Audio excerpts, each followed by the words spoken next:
हम सभी जानते हैं कि एशिया दुनिया का सबसे बड़ा महाद्वीप है, जहां दुनिया की आधी से ज्यादा आबादी रहती है। ऐसे में इसी एशिया का भारत देश आज पूरी दुनिया में अपना रुतबा लगातार बढ़ा रहा है।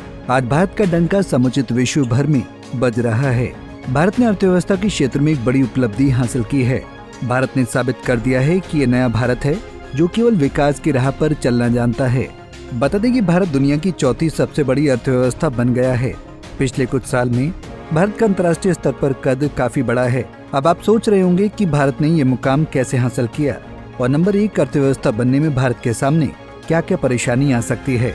बातों को ना घुमाते हुए ये आपको पूरा मामला बताते हैं। दरअसल भारत ने अर्थव्यवस्था के क्षेत्र में एक और बड़ी उपलब्धि हासिल की है। अब भारत दुनिया की चौथी सबसे बड़ी अर्थव्यवस्था बन गया है। उसने जापान को पीछे छोड़ दिया है। इसका मतलब है कि अब सिर्फ 3 देश ही मजबूत अर्थव्यवस्था के मामले में भारत से आगे हैं। दुनिया की चौथी अर्थव्यवस्था भारत की ये कामयाबी भारत के आर्थिक विकास की रफ्तार और उसकी मजबूती को दर्शाती है। ये कामयाबी न केवल सिर्फ देश की वित्तीय स्थिति को बेहतर बनाती है, बल्कि वैश्विक मंच पर भी भारत की प्रतिष्ठा को और ऊंचा करती है। भारत ने एक नई आर्थिक उपलब्धि हासिल की है। अब वो जापान को पीछे छोड़ते हुए दुनिया की चौथी सबसे बड़ी अर्थव्यवस्था बन चुका है। ये जानकारी बीते शनिवार को नीति आयोग के CEO BVR सुब्रमण्यम ने साझा की। नीति आयोग की गवर्निंग काउंसिल की 10वीं बैठक में CEO BVR सुब्रमण्यम ने बताया कि भारत आज $4 ट्रिलियन की अर्थव्यवस्था बन चुका है और अब केवल अमेरिका, चीन और जर्मनी की अर्थव्यवस्थाएं भारत से बड़ी हैं। आगे सुब्रमण्यम ने कहा कि अगर भारत अपनी योजनाओं पर इसी तरह आगे बढ़ता रहा तो अगले 2 से 3 वर्षों में वो जर्मनी को भी पीछे छोड़कर दुनिया की तीसरी सबसे बड़ी अर्थव्यवस्था बन जाएगा। भारत को ये सफलता उस समय हासिल हुई है जब दुनिया भर में अमेरिका के टैरिफ जैसे मुद्दों से हलचल मची हुई है, लेकिन इसके बावजूद भी भारत की आर्थिक स्थिति पर कोई खास असर नहीं पड़ा।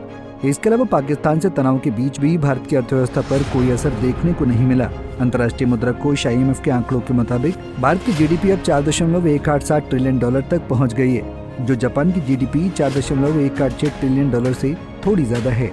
इस सफलता के पीछे भारत की मजबूत घरेलू मांग, बेहतर जनसांख्यिकी परिस्थितियां और नीतिगत सुधारों का बड़ा हाथ माना जा रहा है। इसके अलावा सुब्रमण्यम ने यह भी बताया कि भविष्य में भारत मैन्युफैक्चरिंग के लिए एक सस्ती जगह बन सकता है, क्योंकि टैरिफ रेट्स पर अभी अनिश्चितता बनी हुई है। विश्व बैंक से लेकर अंतर्राष्ट्रीय मुद्रा कोष और अन्य प्रमुख वैश्विक एजेंसियों ने भारतीय अर्थव्यवस्था की मजबूती की सराहना की है और भविष्य में भी भारत की GDP वृद्धि की रफ्तार सबसे तेज रहने की उम्मीद जताई है। इसी कड़ी में हाल ही में केयर रेटिंग्स द्वारा जारी एक रिपोर्ट में यह अनुमान व्यक्त किया गया कि भारत की GDP वृद्धि दर चौथी तिमाही में 6.8% तक पहुंच सकती है, जिससे वित्तीय वर्ष 2025 की समग्र वृद्धि दर 6.3% रहने की संभावना है।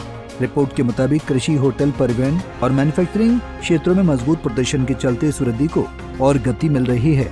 ऐसे में वो दिन दूर नहीं जब भारत दुनिया की तीसरी सबसे बड़ी अर्थव्यवस्था बन जाएगा।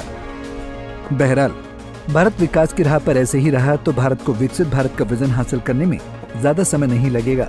अगर देखा जाए तो भारत ने पिछले कुछ दशकों में अपनी अर्थव्यवस्था, सामाजिक बुनियादी ढांचे और तकनीकी क्षमताओं में भारी सुधार किया है। विकास की कई प्रमुख धारा जैसे शिक्षा, स्वास्थ्य, विज्ञान और प्रौद्योगिकी में लगातार प्रगति हो रही है।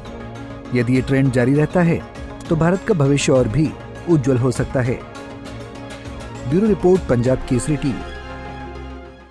हमसे जुड़े रहने के लिए हमारे YouTube चैनल को सब्सक्राइब करें और नई वीडियो की नोटिफिकेशन के लिए बेल आइकॉन को दबाएं।